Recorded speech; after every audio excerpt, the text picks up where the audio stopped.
नमस्कार प्यारे विद्यार्थियों, DAV model public school Hindi कक्षा में आपका स्वागत है। आज मैं आपकी कक्षा 8वीं में पठन खंड के अपठित काव्यांश के बारे में बताऊंगा। इसके पूर्व वीडियो में मैंने आपको अपठित गद्यांश के बारे में बताया था। अपठित काव्यांश मतलब जो कविता के अंश होते हैं, है ना, वो काव्यांश कहलाते हैं। एक सुंदर विचार के साथ आज की कक्षा हम प्रारंभ करने जा रहे हैं। छोटे मन से कोई बड़ा नहीं होता और टूटे मन से कोई खड़ा नहीं होता।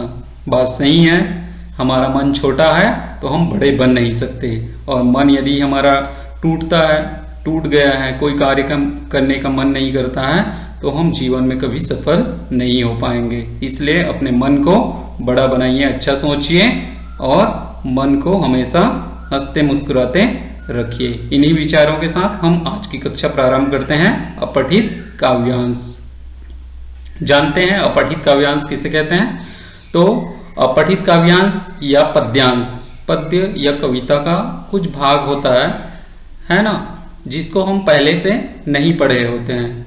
कुछ पठित प्रश्न पत्रों में तो कुछ पठित काव्यांश भी आते हैं जिनको हम पढ़ लिए होते हैं, मगर ये जो अपठित काव्यांश है वह हम कभी नहीं पढ़े होते हैं, जिनके बारे में नहीं जानते हैं। उसका एक अंश पूछा जाता है, उनके आधार पे प्रश्न भी पूछे जाते हैं।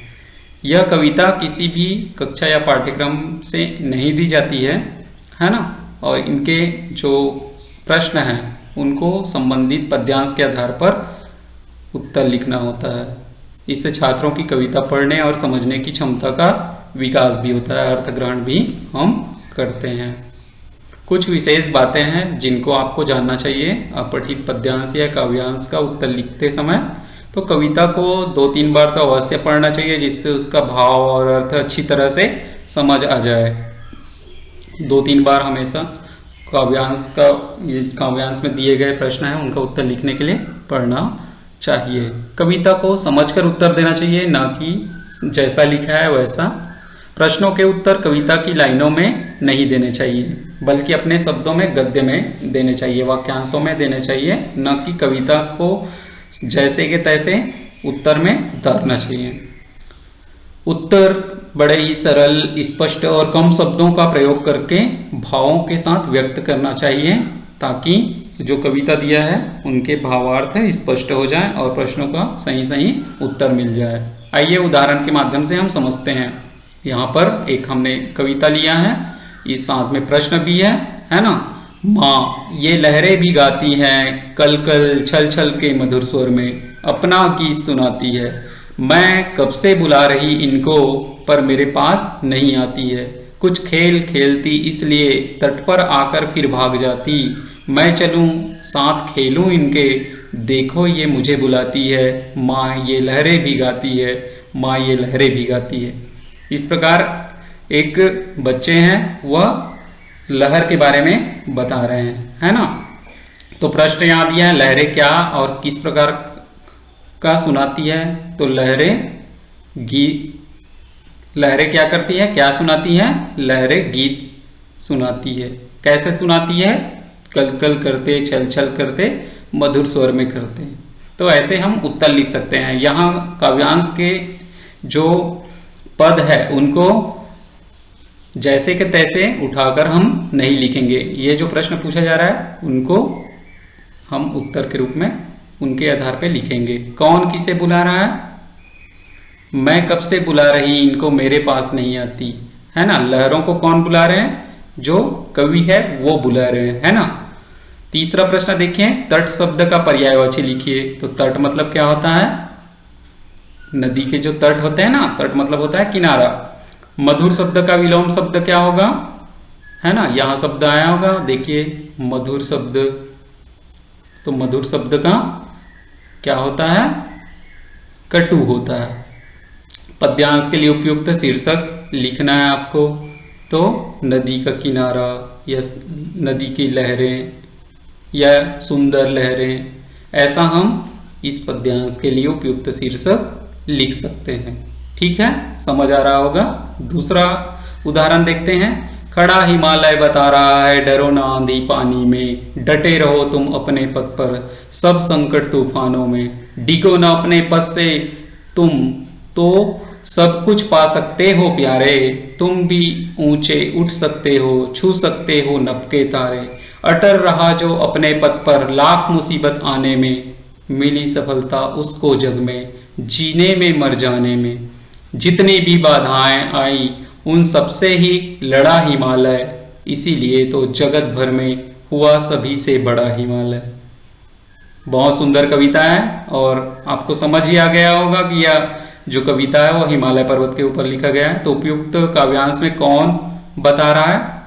तो यहां उपयुक्त काव्यांश में कौन बता रहा है? खड़ा हिमालय बता रहा है, हिमालय बता रहा है ना? कौन बता रहा है? हिमालय बता रहा है। सब कुछ पाने के लिए क्या आवश्यक है? तो सब कुछ पाने के लिए आंधी तूफान और अपने पद से नहीं हटना है, संकट से लड़ना है, तूफानों से नहीं घबराना है, तब हम सब कुछ पा सकते हैं। तीसरा प्रश्न, हिमालय सबसे बड़ा कैसे बना? हिमालय ने कई सारे बाधाएं, यहां देखिए नीचे से ऊपर वाली पंक्ति में जितनी भी बाधाएं हैं उन सबसे ही लड़ा हिमालय। सारे बाधाओं से लड़ लिए तभी तो वह हिमालय सबसे बड़ा बना। यह काव्यांश हमें क्या संदेश देता है? यह काव्यांश हमें यह संदेश देता है कविता के आधार पर कि हमारे जीवन में भी कितनी बाधाएं मुश्किलें आए फिर भी उनसे लड़ना होगा, तभी हम आगे बढ़ सकते हैं। बच्चों, आपको यह काव्यांश समझ आ रहा होगा। आगे तीसरा उदाहरण देखते हैं। इसके आधार पर भी आप जो पद्यांश आते हैं परीक्षाओं में उनका अर्थ ग्रहण करते हुए उत्तर लिख सकते हैं। सच है विपत्ति जब आती, कायर को ही दहलाती है। सुरमा नहीं विचलित होते, एक क्षण एक नहीं धीरज खोते। विघ्नों को गले लगाते हैं, कांटों में राह बनाते हैं। मुंह से ना कभी उफ कहते हैं, संकट का चरण न गहते हैं। ओ जो आ पड़ता सब सह है, उद्योग निरत रहते हैं। सूलों का मूल नसाते हैं, बड़खूद विपत्ति पर छाते हैं।